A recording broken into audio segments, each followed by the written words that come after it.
Have you ever met someone who wouldn't take no for an answer? That's what happened to Jillian, but things took a strange and unexpected turn. Jillian always went to this one cafe, and one day she bumped into a young man. His name was Charles. Charles came from a wealthy family and thought that no woman could ever say no to him. He asked Jillian to have coffee with him, and she did. They had a friendly conversation for a while, but by the time the cafe was about to close, Charles gently grabbed Jillian by the hand and asked her out. She said, "I'm sorry, you're just not my type," and left. This made Charles furious. From then on, he'd come to the same cafe every single day to hope that Jillian was there. It got to the point where Jillian would look through the window and see Charles waiting for her. She'd feel uncomfortable and leave. It just seemed like he wouldn't take no for an answer. But things were not so simple. One day, it was the final straw. Charles brought flowers to the cafe and waited for Jillian. When she didn't show up, Charles took the flowers, threw them on the ground, and stomped on them. He yelled, "That's it, I'm gonna make you my girlfriend if it's the last thing I do." The next day, he looked up Jillian's address in the phone book and went to her house. But he could never have expected what he would find there. Follow for part 2.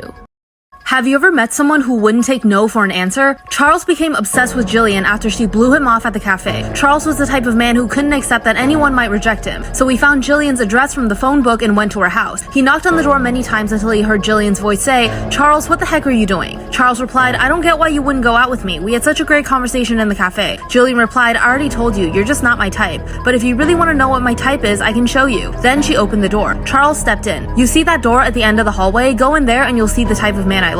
Charles eagerly went in and saw a staircase leading down to the basement. What happened next would shock anyone. When he got to the bottom of the stairs, he smelled a horrible rotting smell. Then he saw that he was surrounded by 12 or 13 bodies nailed to the wall. All of them were headless. On the table against the wall, their heads were arranged in a row. Suddenly, Charles felt a tap on his shoulder. He turned around and saw Jillian with an axe. Jillian swung the axe, and as Charles's head flew across the room, Jillian picked it up, looked it dead in the eye, and said, "Now you're my type."